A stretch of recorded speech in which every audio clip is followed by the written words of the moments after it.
Hey, everybody, I'm Dr. Seth, clinical psychologist, Dr. Seth Meyers.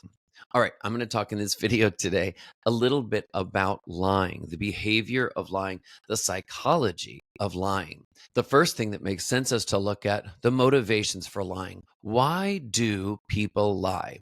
People lie for a few basic reasons. One is so that they can gain some sort of a reward. Another is so that they can avoid punishment. Another is to preserve their own ego, their self-image.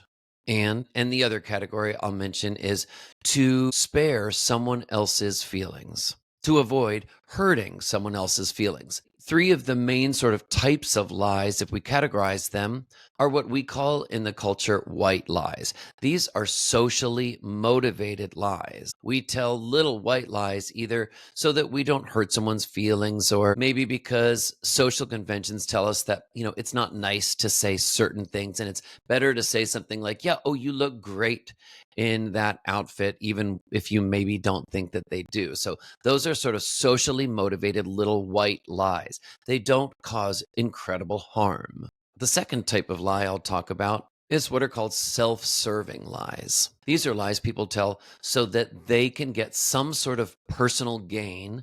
They get some sort of benefit out of telling the lie. And then finally, pathological lies. These are lies that are told as a habit, automatically, almost compulsively. The person can't seem to help themselves from lying.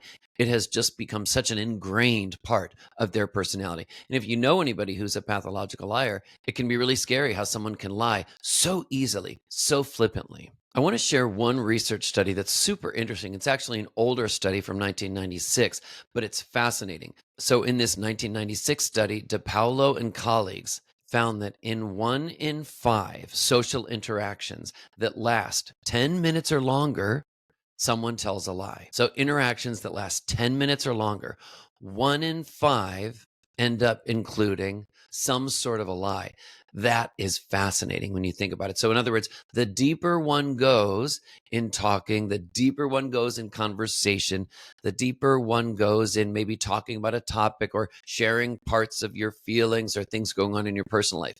The longer that conversation is, the more likely it will be that there is a lie told in that interaction. It's fascinating. Think yourself about how often you may have engaged in some of these lies. Some people say everyone tells a lie at least every single day. You can think about that. Think today, have you told a lie yet today? Next, I love to turn things into trivia here at the Insight with Dr. Seth channel. And I want to ask you this question. How old do you think kids are when the research shows we start to see lying? You know what? How old? What age?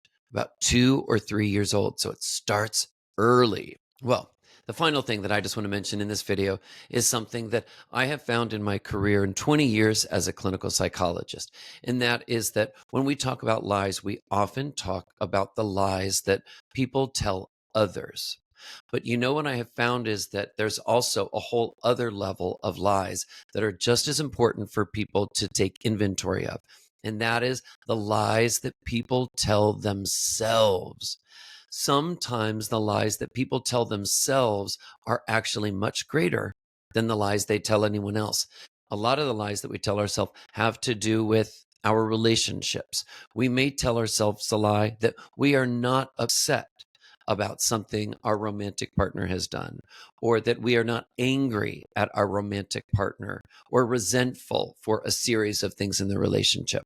With a friend, we may not tell ourselves that we feel hurt deeply by something, or we may not want to admit to ourselves, and we may lie to ourselves that we are not angry with a friend or any number of people in our lives.